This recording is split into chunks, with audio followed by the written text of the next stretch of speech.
Kabanata 5971. Hindi inaasahan ni Harvey York na talagang nagmamalasakit si Neil Osborne sa kanyang reputasyon. Sinabi nito, sapat na ito upang patunayan ang isang bagay. Malamang ay tunay na patas at makatarungan si Neil. O kaya naman ay isang napaka hindi maunawaan na tao. Bago pa man makapagsalita si Harvey, nagsalita si Neil sa mas malamig na tono. Para kay Dutch, hindi ko alintana ang pagtawag mo sa ganitong paraan. Pero kapag natapos na ang tawag na ito, pakidilit ang numero ko. Ang aking karera at karangalan ay hindi papayag na maugnay sa iyo. Ikaw na lang ang bahala. Mabilis na ibinaba ni Neil ang tawag pagkatapos noon. Parang napipi si Harvey. Ito ang kauna-unahang pagkakataon na nakakita siya ng isang taong determinado. Napahiya si Abner Salo nang marinig ang pag-uusap nina Harvey at Neil. Naisip ko kung sino ang iyong tatawagan para supilan ako. Hindi ko inaasahan na tatawag ka kay Mr. Neil sa lahat ng tao. Ano ba yan? Siya ay isang walang pag-iimbot na tao pagdating sa kanyang trabaho. Para sa kapakanan ng kanyang reputasyon, kailangan kitang dalhin kahit na ano. Pinaghihinalaan ko pa nga na ikaw ay mula sa isang kalaban na bansa, at narito upang sirain ang reputasyon ni Mr. Neil. Halika, dalhin mo siya, patayin ang sinumang sumusubok na lumaban. Ang mga miyembro ng Dragon Cell ay lumapit na may mabangis na tingin at mga armas sa kamay. Mabilis na binago ni Roman Klein ang kanyang ekspresyon bago galit na iwinagayway ang kanyang kamay. Ang kanyang mga sundalo ay lumapit kay Harvey. Agad na yumigting ang hangin. Isang labanan hanggang kamatayan ang maaaring mangyari anumang sandali. Sa kritikal na sandaling ito, isang Maybach ang dumating sa pasukan.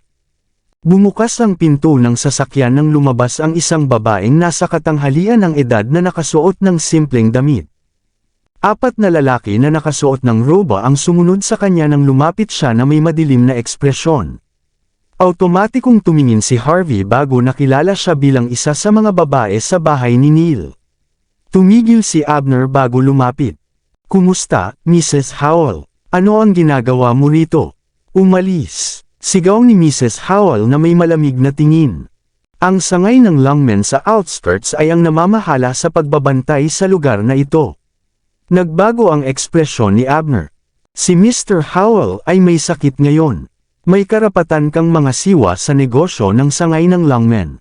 Pero, sa tingin mo ba may karapatan kang mamuno sa Dragon Cell?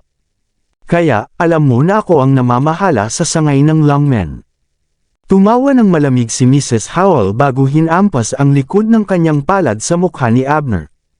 Paano ka naglakas loob na sumagot sa iyong mga awtoridad ng ganyan?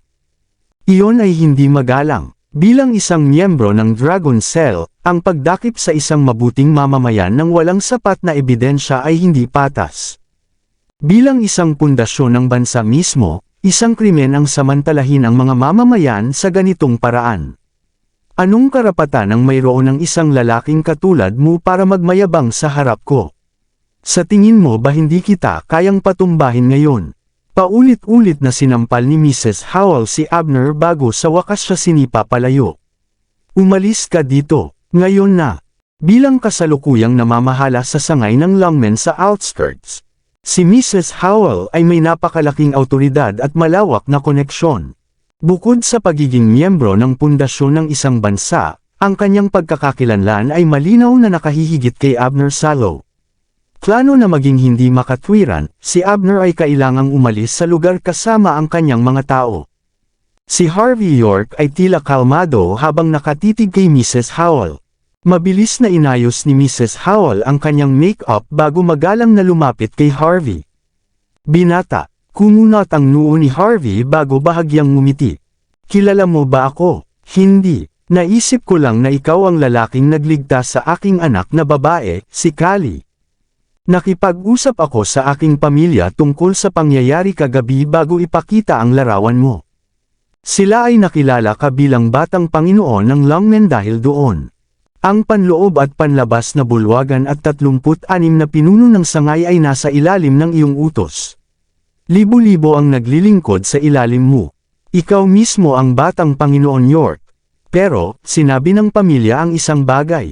Mayroon ka sigurong negosyo dahil narito ka. Ang sangay ng lungmen sa outskirts ay hindi makikialam, ngunit gagawin namin ang lahat upang tulungan ka kung kailangan mo ito.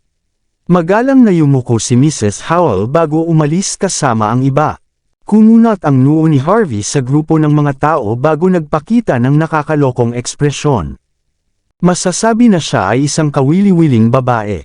Alam niya kung paano makuha ang kanyang mga benepisyo, at alam din niya ang kanyang mga limitasyon. Maaari ko bang gamitin ang sangay ng lungmen sa outskirts? Sa oras na iyon, sa loob ng Saber Archery Hall sa distrito sa outskirts, si Amos Augustus ay may hawak na isang mahabang pana na tumitimbang ng 220 libra nang dahan-dahan niyang hilahin ang lubad. Binitawan niya ang kanyang daliri, at tumpak na tinamaan ang bullseye na daan-daang talampakan ang layo gamit ang isang eleganteng palaso na gawa sa pinong bakal. Sa halip na makaramdam ng pagmamalaki matapos makita ang isang kahanga-hangang tanawin, nakaramdam lamang siya ng kawalan ng pag-asa. Ang isang kilalang tao tulad niya ay hindi interesado sa isang buhay ng pagkalulong. Ang kahanga-hanga at maluho na libangan sa pang-araw-araw na mundo ay isang pang-araw-araw na gawain lamang sa mga bundok kung saan siya nakatira. Sa tabi niya, si Elaine Garcia ay may hawak na isang napakabango na tsaa mula sa Southlight. Ayon sa mga alamat, 9 na onsa lamang ang ginagawa bawat taon. Ibinigay niya ang tsaa matapos makita na ibinaba ni Amos ang kanyang pana. Ang kanyang simpleng mga galaw ay sapat na upang ipakita ang bawat kurba ng kanyang katawan sa harap mismo ng mga mata ni Amos. Ang anumang ordinaryong tao ay agad na matutuwa matapos makita ang ganitong tanawin. Pero, nanatili pa rin si Amos na tahimik habang sumisipsip ng tsaa. Pagkatapos, naglakad siya patungo sa gilid ng kahoy na plataporma na nakakross ang kanyang mga braso bago kumunat ang noo sa bundok scuba sa malayo. Kalmado na sumunod si Elaine sa likod ni Amos nang hindi nagsasalita, na parang buwan na umiikot sa Earth. Pagkatapos ng mahabang sandali, sa wakas ay tumingin palayo si Amos bago nagsalita. Ikaw ba ang nag-utos kay Abner na kumilos? Ngumiti si Elaine. Minamaliit mo ako, batang Panginoon Amos. Ang mga ganitong trick ay nasa ibaba ko. Natanggap ko ang balita na pinlano ito ni Welt York. Saglit na nag-isip si Amos Augustus tungkol sa sitwasyon bago tuluyang maalala ang maliit na isda. Ang panlabas na disipulo, hindi ba siya napaparusahan na kay Harvey ng maraming beses? Bakit siya gagawa pa ng isa pang hakbang? Ngumiti lang si Elaine Garcia. Binigyan mo siya ng lakas ng loob, batang Panginoon Amos. Kung hindi dahil sa iyong paglitaw, hindi siya maglalakas loob na sumalungat kay Harvey York. Pero, sa kabila ng katangahan ni Welt, may pakinabang. Si Neil Osborne ay nakikipaglaban na ngayon kay Harvey. Ito ay pabor sa atin. Ito ang dahilan kung bakit hindi ko siya pinigilan matapos marinig ito. Sumandal si Elaine sa handrail na may ngiti. Si Welt ay medyo masyadong mapusok, ngunit magagamit natin siya. Hayaan mo lang siyang gumawa ng mga lihim na gawain. Kapag tapos na tayo sa kanya, papapatahimikin natin siya. Masyado kayong padalos-dalos, sagot ni Amos. Hayaan mo lang si Harvey na makipag-ugnayan kay Neil kung gusto niya. Hindi naman tayo dapat ang mag-aalala. Tumigil si Elaine. Pero, si Zyla ay sobrang nasaktan dahil sa kanya. Pinilit niya tayong isuko ang maraming benepisyo. Plano din ng Aner Temple na ihiwalay ang sarili sa iyo. Ang bawat isa sa mga problemang ito ay nagmumula sa kanya. Kung minamaliit natin siya at hindi tayo kikilos, maaari niyang sirain ang plano na ginawa natin ng mahigit 1,000 taon. Nakakalimutan mo na ba ang mas malaking larawan? Kumunat ang noo ni Amos. Ang paglapit ni Harvey at Neil sa isa't isa ay mag-iilaw ng isang fuse, na mag-aalerto kay Evermore at sa Border Force. Maaari pa nating ibagsak ang pamilya Osborne gamit ito. Kunin ang mga taong iyon para magdulot ng gulo. Mas kapana-panabik iyon. Ang pagtalon sa sitwasyon kaagad ay naghiwalay kina Harvey at Neil. Ngunit si Harvey ay hindi rin tanga.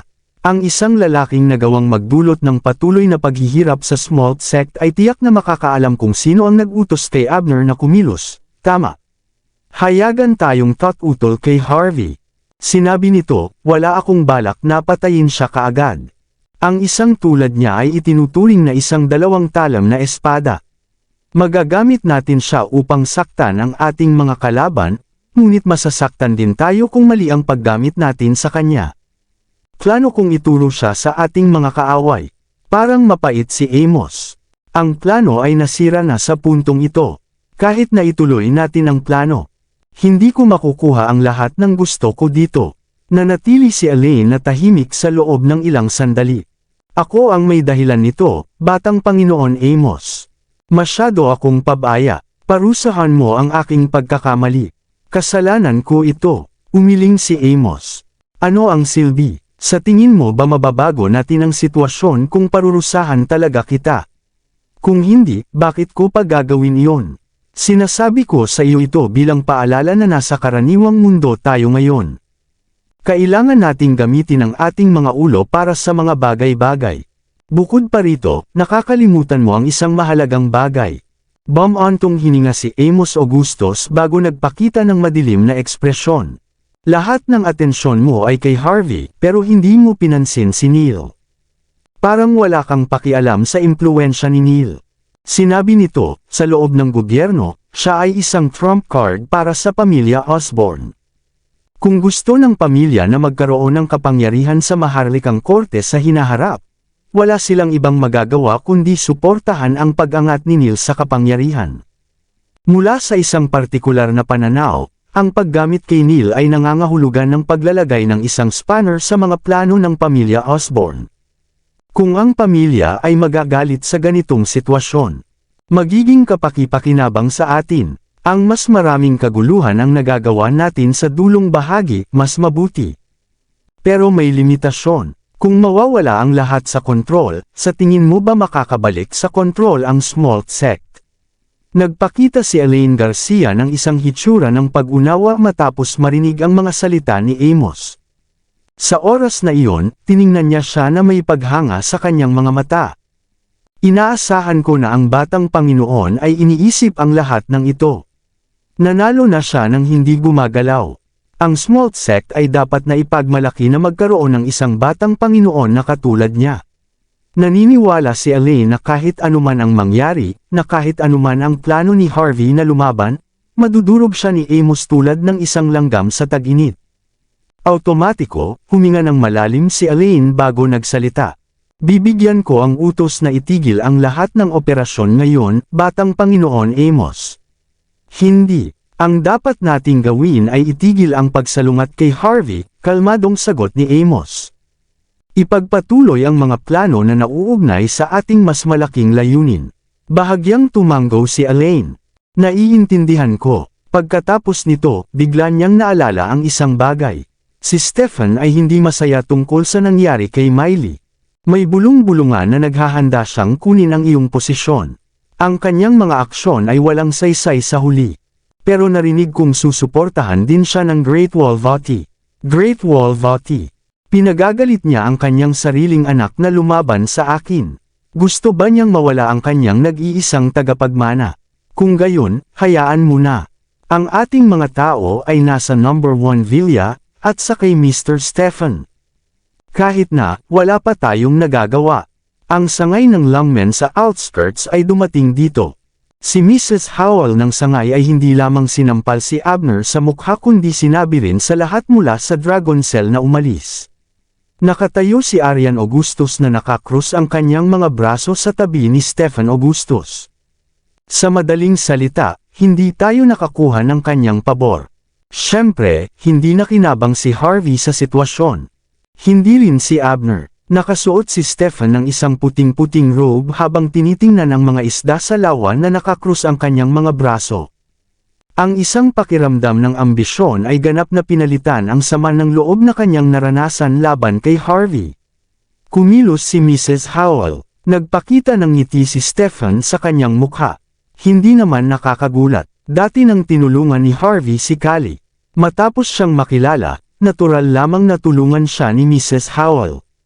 Sinabi nito, maaaring mangahulugan ito ng isang bagay. Ang awtoridad at impluwensya ni Harvey ay mas malaki kaysa sa iniisip natin. Kabanata 5975. Kaya pala, normal lang na natalo ako sa kanya dati. Parang kalmado si Stephen Augustus nang sabihin niya ang mga salitang iyon. Naguguluhan si Arian Augustus. Dati nang nagpakita si Stephen ng mayabang ngunit mapusok na pag-uugali, isang pakiramdam ng sama ng loob, pagkahumaling, at kawalan ng pag-asa bilang isang lalaking kinuha ang kanyang trono. Walang sinuman sa Inner Temple ang maglakas loob na suwayan siya. Pero dahil lang iyon sa takot. Pero, ibang tao na si Stephen ngayon. Isa lang siyang galit na aso na walang naglakas loob na lumapit. Pero pagkatapos, naging isang matapang na lobo siya na nagpaplano na bawiin ang kanyang trono. Ang kanyang pagnanais na lumaban pagkatapos tiisin ang ganitong kahihiyan ay sapat na upang magdulot ng mas maraming takot sa mga puso ng mga tao. Ano ang dapat nating gawin ngayon, Mr. Stephen? Huminga ng malalim si Arian, pinipigilan ang mga iniisip sa kanyang isipan. Tumingin si Stephen sa mga bundok scuba na may ngiti. Kung ako si Amos, mapapag-alitan ko sana ang aking mga tauhan bago sila aliwin. Sasabihin ko sa kanila na itigil ang lahat ng operasyon na sumasalungat kay Harvey. Pagkatapos ng lahat, masama kung ang pamilya Osborn ay hindi sinasadyang mapukaw. Malamang sinusubukan ni Amos na pigilan si Harvey sa ngayon. Kapag hindi na natin siya mapigilan, agad siyang papasok at haharapin sina Harvey at tayo. Pagkatapos ng lahat, ang katatagan ng Smolt Sect ay pinakamahalaga sa kanya. Tiyak na mag-aalala siya para sa kanyang sarili bago ang iba. Nag-isip si Arian tungkol sa sitwasyon sa loob ng ilang sandali. Tama ka sa bagay na iyon. Bukod pa rito, napakaliit ng ating oras. Ang isang bahagi ng Inner Temple ay sinusubukan ding manatiling neutral. Kung sasalakayin tayo ni Amos ng buong lakas, magkakaroon tayo ng napakalaking pagkalugi kahit na may tulong ni Great Wall Vati. Itinapon ni Stephen ang natitirang pagkain ng isda sa lawa bago ngumiti. Kung ganoon, bakit natin hahayaan si Amos na gawin ang gusto niya? Gusto niyang pukawin ang pamilya Osborn, tama. Natigilan si Arian. Sinasabi mo ba, nakakrus ang mga braso ni Stephen nang hindi nagsasalita. Nagpakita siya ng isang malalim na tingin habang nakatitig sa malayo. Nagpakita si Yasmin Osborn ng matamis na ngiti. Naisip ko na hindi ko maipapaliwanag ang aking punto sa telepono, Neil. Kaya nga ako pumunta. Umaasa ako na pakikinggan mo ako. Magsalita ka. Sumulyap si Neil Osborn sa gusali ng gobyerno bago tuluyang bumantong hininga. Huminga ng malalim si Yasmin. Hindi mo dapat ilayo si Harvey, Neil. Sinira ng iyong asawa ang kanyang Phoenix Inc., ngunit ito ay maaaring isang magandang pagkakataon para sa iyo. Sa tingin ko dapat mo siyang anyayahan sa piging ng pamilya para pag-usapan ang mga bagay-bagay. Isa pang bagay, narinig ko na babalik si Quincy para magbisita. Kung mapag-iisa natin ang mga kabataan, siguro, sapat na, bastos na pinutol ni Neil si Yasmin. Sa tingin mo ba hindi ko alam? Sa tingin mo ba hindi ko alam ang ginawa mo? Dinala mo ang sangay ng lungmen sa outskirts para suportahan si Harvey. Hindi mo ba alam na kinaiinisan ko ang pang-aabuso sa awtoridad para sa aking sariling mga layunin? Gusto mong sumama si Harvey sa piging ng pamilya. Gusto mong mapalapit sa kanya ang aking anak na babae. Ano, gusto mo talaga na ang lalaking iyon ay maging manugang ko? Imposible. Napuno ng walang pigil na galit ang mga mata ni Neil. Hindi na ako makikipag-usap sa isang taong hindi mapagkakatiwalaan. Bukod pa rito, isa lang siyang immature na batang paslit. Babawiin ko sa kanya ang Phoenix Inc. kahit anuman ang mangyari. Hindi ko kailangan na itulak mo ako. Mas mabuting magpaliwanag ka sa pang-aabuso sa iyong awtoridad. Kung hindi, maaari mo nang ihinto ang pagtawag sa iyong kapatid. Ngunit Neil, ikaw at ako ay walang masasabi sa bagay na iyon. Ang totoo ay may isang taong sinasamantala ang sitwasyon mo at ni Harvey sa pamamagitan ng Dragon Cell. Kung hindi ako dumating sa tamang oras, mapapahiya ka sana. Hindi mo lang ako pinasalamatan, ngunit inakusahan mo pa rin ako ng pang-aabuso sa aking awtoridad. Paano mo kaya mabubuhay ang iyong sarili ng ganyan? Agad na dumilim ang mukha ni Neil. Ano ba ang ugali mo? Sino sa tingin mo ang kinakausap mo? Sinabi ko sa iyo ito ng isang beses pa. Ayaw kong makisalamuha kay Harvey. Huwag mo nang banggitin ang pangalan niya sa presensya ko. Kung hindi, huwag ka nang bumalik pagkatapos nito. Akmang iikot na ni Neil ang kanyang bintana. Vroom, vroom, vroom.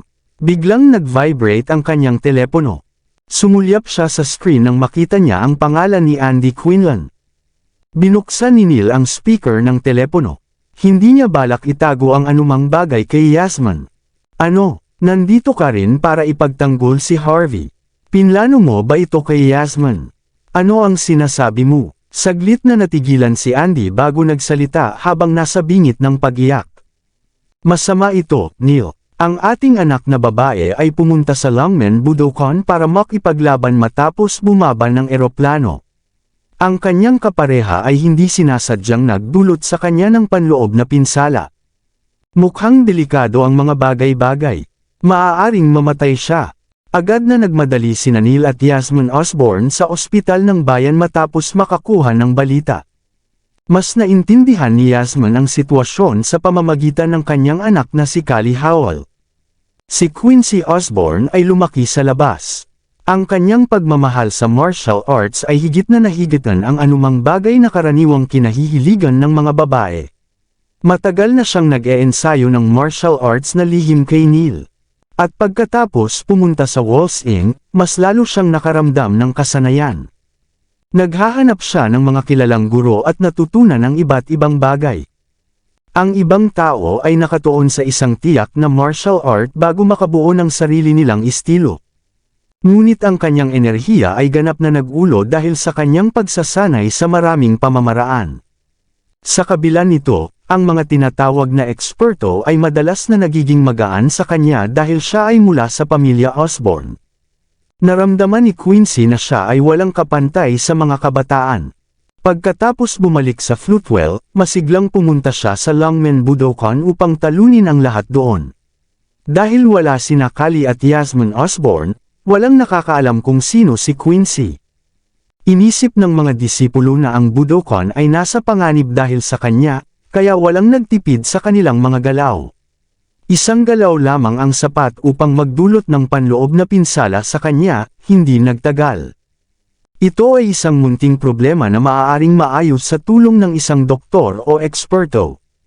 Ang kailangan niya lang ay isang tao upang tulungan siyang ikalat ang kanyang dugo habang pinapakalma ang kanyang enerhiya.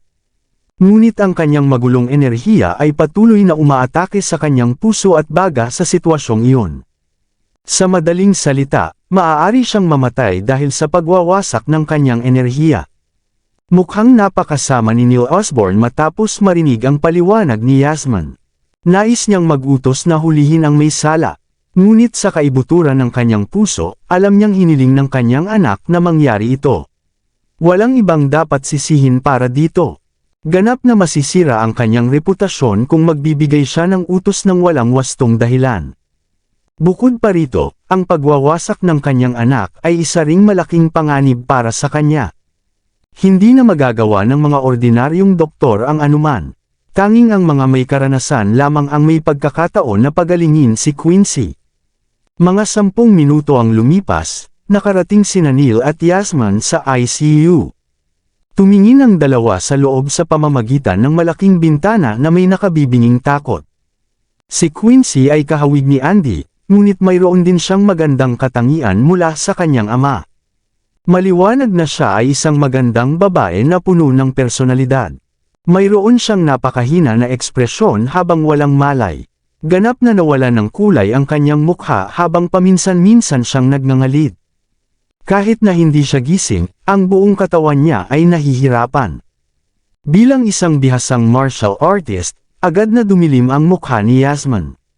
Neil, ito ay... Narinig ang nagmamadaling mga yapak bago pa siya makapagsalita. Isang babae na may magandang katawan at malamig na ekspresyon ang tumayo sa harap ng grupo. Ngunit mayroon din siyang matalino ngunit madaling lapitan na anyo. Ang isang ordinaryong tao ay handang isuko ang lahat para lang sa isang pagkakataon na makasama siya. Walang iba kundi ang direktor ng nangungunang ospital sa dulong bahagi, si Courtney Lloyd. Pagkakita kay Neil at Yasmin, agad na tinakpan ng babae ang kanyang sarili bago bahagyang tumango. Mr. Neil, Mrs. Yasmin. Ang iba pang mga tauhang medikal ay natatakot na lumapit sa dalawa, dahil natural nilang alam kung gaano kalaki ang kanilang katayuan. Kumusta ang aking anak na babae, Director Courtney? Tanong ni Neil Osborne matapos tumango bilang pagkilala sa kanya. Mayroon bang paraan upang pagalingin siya?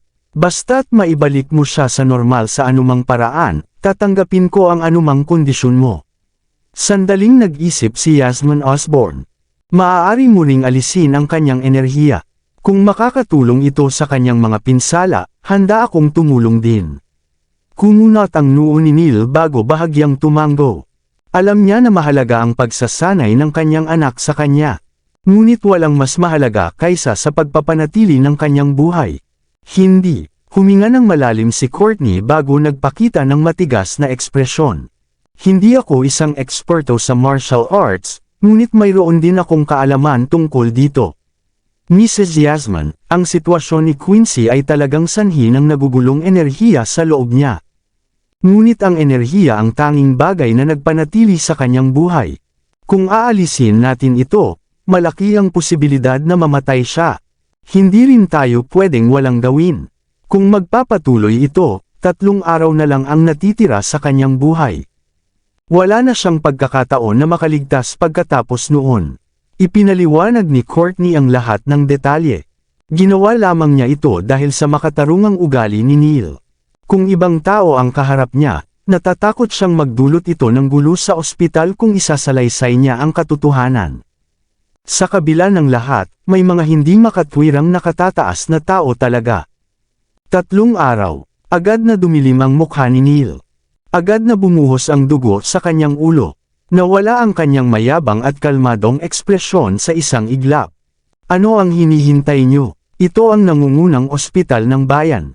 Nagbibigay ang gobyerno ng milyon-milyong dolyar para sa inyong pananaliksik taon-taon. Ngunit sinasabi mo na hindi mo kayang iligtas ang isang batang babae na may panloob na pinsala. Nagpapabaya ba kayo o ano? Hihilingin kong imbestigahan ng Dragon Cell ang sitwasyon kung kinakailangan. Makikita natin kung saan nagkukubli ang lahat ng pondo sa lalong madaling panahon.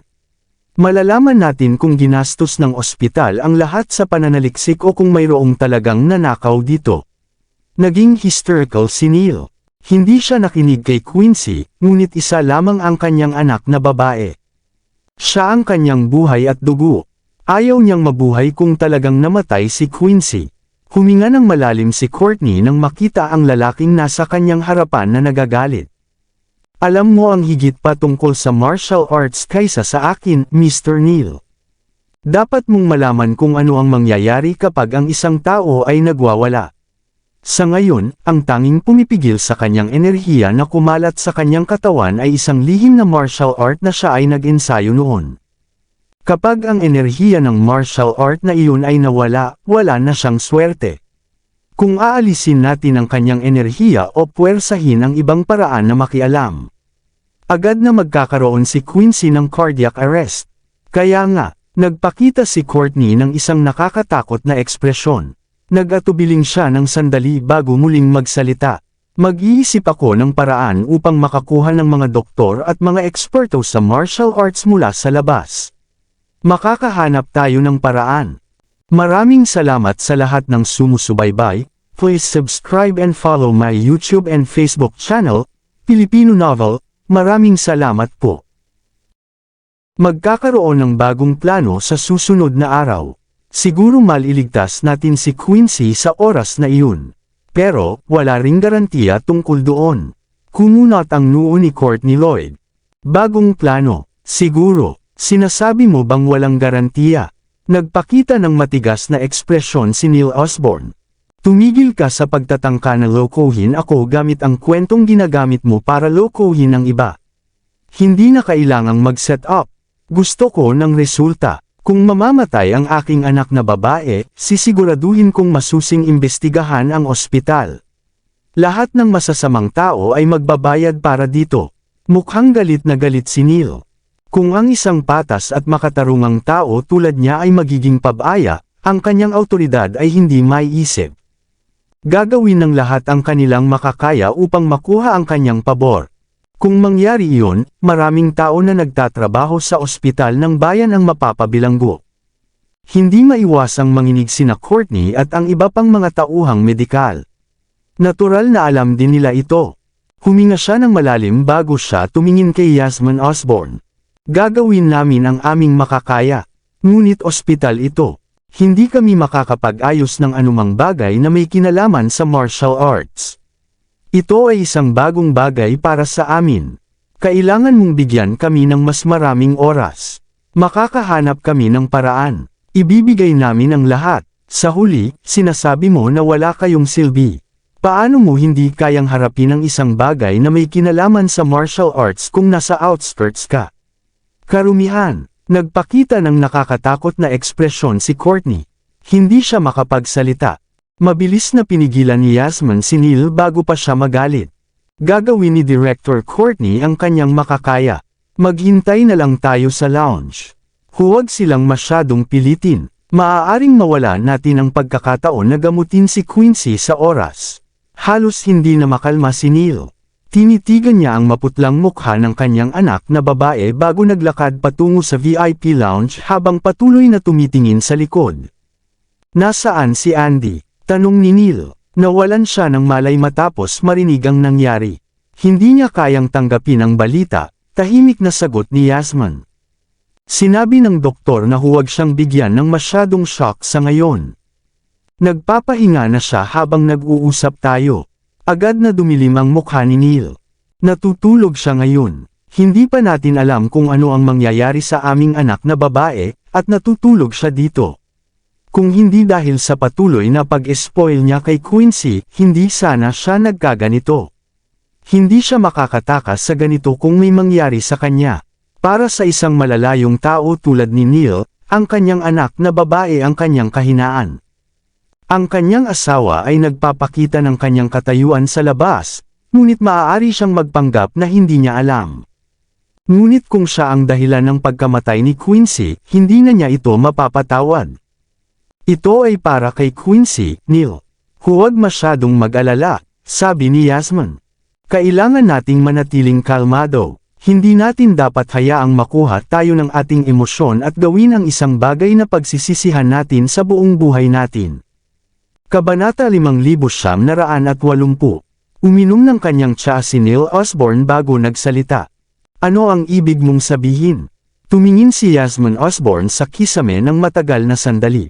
Dahil isang martial artist ang nagdulot ng problema sa simula, ang kailangan lang nating gawin ay humanap ng isang tao mula sa larangan. Ang pinakamalaking problema ni Quincy ay ang kanyang nagugulong enerhiya. Maaaring masaktan ang kanyang puso dahil dito. Hindi lamang si Courtney, kundi pati ang iba pang mga doktor ay malamang na walang magagawa tungkol dito. Kahit ang mga kilalang may kakayahan sa medisina at martial arts ay hindi makakapagbago ng anumang bagay. Sa halip, maaari nating itigil ang pag-aaksaya ng oras at tingnan ito mula sa ibang pananaw. Ano ang sinasabi mo? Sinasabi kong maaari kang kumuha ng isang eksperto sa martial arts upang harapin ito. Alam ko kung sino ang makakatulong sa atin. Susumpa ko sa aking buhay. Si Harvey York. Sigaw ni Yasmin na may matigas na ekspresyon. Batay sa aking pagkaunawa, wala siyang anumang kasanayan sa medisina, ngunit isa siyang eksperto sa martial arts na nauunawaan ang sining ng pagpatay. Nagbukas pa siya ng Budokan sa Floatwell at nakapagligtas ng maraming tao na nagwawala dahil sa kanilang pagsasanay. Hindi ko masisiguro na maliligtas si Quincy, ngunit mataas ang posibilidad. Siyempre, kailangan mong isantabi ang iyong opinyon sa kanya. Siguraduhin ipakita ang tamang saloobin kapag siya ay inaanyayahan. Kung hindi, ang isang tao ng kanyang antas ay hindi darating. Hindi lamang kayang ipakita ni Yasmin ang katayuan at paraan ng paggawa ni Harvey, Ngunit naniniwala siyang hindi magiging mahirap sa kanya na iligtas si Quincy kung talagang nais niya. Matapos ang lahat, ang kanyang pagkakakilanlan bilang batang Panginoon ng Longmen, kinatawan ng Country Age Martial Arts Alliance, at prinsipe ng Southlight ay sapat na upang patunayan ang kanyang pambihirang kakayahan. Ngunit, agad na dumilim ang mukha ni Neil matapos marinig ang mga pahayag ni Yasmin. Yasmin, naniniwala sana ako sa iyo kung nagrekomenda ka ng isang tunay na doktor. Ngunit sinasabi mong pagkatiwalaan ang isang masamang tao tulad niya. Nandito lang siya para makalapit sa akin upang makinabang. Sa tingin mo ba ang isang tao sa kanyang edad ay isang eksperto sa martial arts na nakakaalam ng sining ng pagpatay? Kahit na siya ay nagsanay pa sa sinapupunan ng kanyang ina, walang paraan upang umabot siya sa ganitong antas sa napakabatang edad. Hindi ko alam kung paano kanya naloko. Ngunit ito ay halatang imposible. Kung ang mga martial artist lamang ang makakapagpagaling sa aking anak na babae.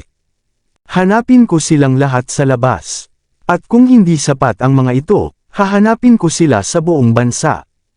Tiyak na makakakuha ako ng isang tao upang iligtas ang aking anak na babae. Bumantong hininga si Yasmin. Bawat isa sa mga taong iyon ay mga kilalang tao. Hindi natin basta-basta maaring hilingin sa kanila na tumulong.